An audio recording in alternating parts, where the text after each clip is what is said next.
Hello everybody, welcome back to another video. In today's video I'm going to be talking about how I got myself to eat better and how you can as well.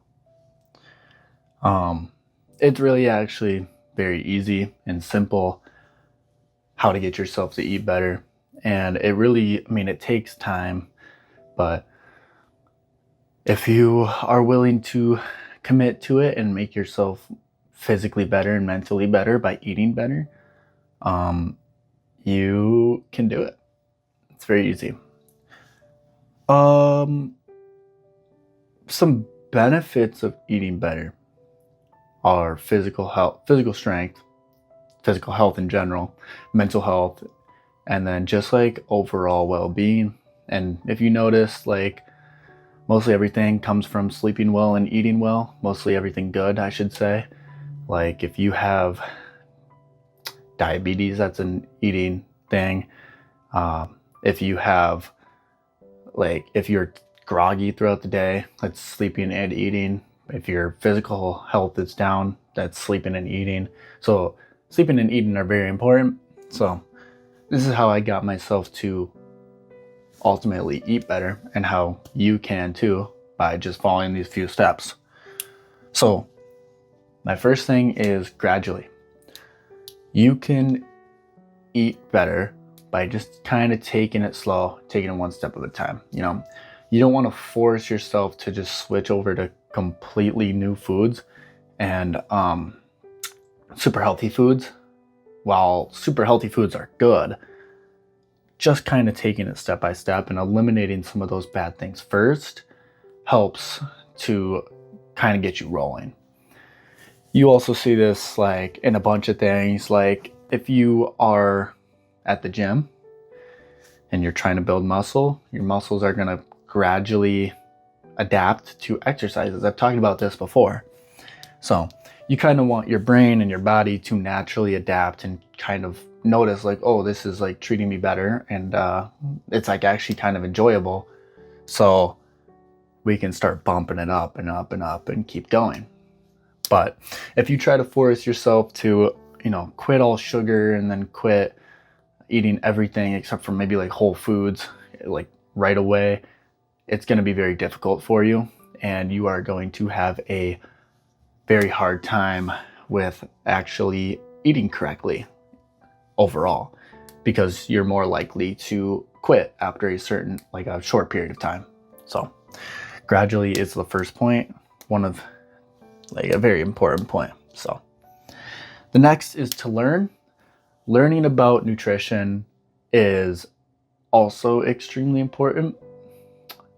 The more you know, the more you kind of make a conscious decision. When I started to eat healthier, I would learn more about macronutrients, and I didn't know much about like fats. And I know I've talked about fats on this channel before as well. But fats, you're supposed to eat only a certain amount of saturated fat and no trans fat. So when I started like noticing kind of saturated fats and trans fat in food, I naturally kind of avoided it, because I'm like, oh, this can lead to this, and it's just unhealthy in general. So then that kind of helped, if that makes sense. Same thing with sugars. Once you learn what sugars can do, where like it makes you have more acne, and you kind of like, it's a very big addiction in the United States. I'm pretty sure it is the biggest addiction in the United States. I don't know actually, but everything has sugar. But I'm not saying to cut out sugar entirely, like that is kind of the end goal, but at least reducing the unnatural sugars. So natural sugars are like stuff you find in like apples and stuff, but those sugars are actually very good for you. But the more you learn about foods, and the more you learn about macronutrients, even micronutrients, like sugar is a micronutrient. The more you learn about it, the more likely you are to kind of stay away from it. So yeah, learning is a good one too. Just another quick point on gradually. A little story I have is I used to be a big sweets person, and I used to after dinner all the time, I would go out and I would pick out an ice cream, or like not at the store, like in my garage, because we had ice cream in our garage. We still do, but I don't like, anywho, I would go out and pick out an ice cream, and then I would bring it back in and I would eat it. And I would do that like every single day. And I was like, ice cream every day is probably not the healthiest thing for you. So what I did is I started tracking, but more importantly, I started gradually kind of getting rid of it. And I would one day not eat ice cream, the next day I would eat ice cream, then I would go 2 days without eating it, but it's not all at the same time. Like I didn't go 1 day and then I ate, and then 2 days and then I ate, and then 3 days. It was like one and then I ate, one and then I ate, and then maybe after a week I started doing 2 days without it. And you kind of build it up, and you end up just kind of cutting it out entirely. Like that is the overall goal, is to cut out the things that are unhealthy for you. So just a little point about going up gradually. Similarities.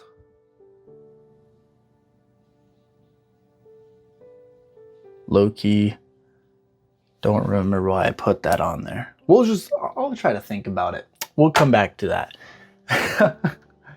Sorry, I made this like yesterday because I kind of need to get a YouTube video out. Yeah, it's been a little bit since I posted one, so not great, but it's all right. Tracker. When I started, I've already touched up on this, but when I started tracking foods, it made me realize what I'm actually eating. And I just like stopped eating certain foods. It also makes you like conscious about how much you're eating. And that's like the whole point of it, is like calories and macros. Like it's a very unconscious thing for most people. Like you just consume food, right? But as soon as you get a tracker and you track your food every day, or every at least once a week, and then you weigh yourself at least once a week. It's better if you're consistent. Like I weigh myself and I track my food every day. But if you track your food every day and weigh yourself once a week, that's fine too. Make sure it's the same day of week, and make sure it's in the morning, not at night. Maybe I'll do a video on that, how to properly use a tracker.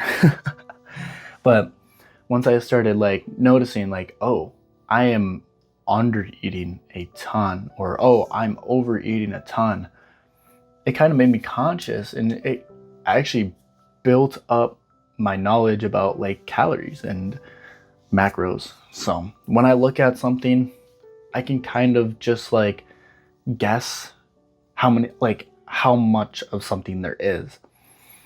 And I've like weighed stuff before, because like some things don't have like serving sizes, so I've weighed it, and so I kind of have this like knowledge now, where if I look at something, I can say like, oh, that's probably like 300 grams of that, and it makes it so much easier to track.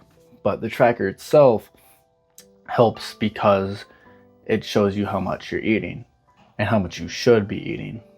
So it also helps you achieve your goals, which is, the overall goal is to achieve your goal, achieve your dream physique, which a tracker really does help with that, because the more food you're putting in, the more weight you're gonna gain, and the less food you're putting in is the less weight you're gonna gain. So you're kind of trying to keep it consistent, or you're trying to gain weight. Like I get asked a lot, like, oh, I want to bulk. How many calories should I be eating? And you can go on every calorie calculator on the internet and try it, but overall it's metabolism. My tracker right now says I'm supposed to be eating about a little over 2,700 calories. And when you go on a calorie tracker on Google and you put in my exact measurements, it says I should be eating 3,100 to maintain my weight. I'm on 2,700 to gain weight. So that's why it's extremely like beneficial to use a tracker, is because you might not know what your metabolism is, and those trackers can do it quite well, especially the one I use. Meal prep, the reason these are tied together is because they kind of go together. But meal prep is also very beneficial. I actually have done this a few times. Meal preps are great, and you can make your food at the beginning of the week, and it can be whatever food you want, and it can match your exact macro goals, which is fantastic. And then you don't even have to worry about it throughout the week. I get it could be hard for some people because you're not allowed to bring the food somewhere, or maybe you're somewhere where like there's a bunch of food, like you're at work or something and they give out free food to you, like, oh, I'm gonna get my free food, but keeping it consistent, like I said in the last video, is an extremely important thing that can be very beneficial. So meal prep, it's just basically packing your food at the beginning of the week to your exact calories that you should be eating and your exact macros. Well, maybe not exact, but in the ballpark, And the reason these go hand in hand is because this tells you how much you should be eating, and this is what you are actually eating, which is tied. So meal prep is extremely important as well. I won't touch up on that because I've already kind of touched up on the tracker, and then the effects. I've already kind of touched up on effects as well, but if you know the effects of what eating healthy can do for you, it's like just mind-boggling. Like I said, like when you learn about things, you kind of make a different conscious decision, and then that conscious decision becomes a unconscious decision, which then becomes a habit. And habits aren't always bad. There's good habits too. Good eating habits is what we're going over in this video. So knowing the effects of eating good, like higher stamina, increased recovery, but that's all physical stuff. Your cognitive is also affected by it beneficially. So knowing the effects is very important as well. Similarities. Okay, I'm just gonna, I tricked you guys. If you didn't watch until the end, you probably were like, oh, similarities, that definitely means something important. Nope. I don't know what the hell I was trying to say. So yeah, it really, really is about consistency, and it's really about how much you want to put in. The more you want to put in to eating healthy, the more you're going to get out of it. The more you know about eating healthy, maybe that can be another video too. If you want me to make a video about what are the benefits of eating healthy, let me know in the comments. But the more you know about eating healthy, the more likely you are to eat healthy. And all of these things will help you. So if you watched until the end, there you go. All of those are good stuff. And shout out to Tommy Morrison, BJ Lift's official lawyer. So I'm just kidding. That's a joke, by the way. Anywho, I hope you enjoyed the video. Like, subscribe, comment if you want me to make the benefits of eating healthy, and have a good day.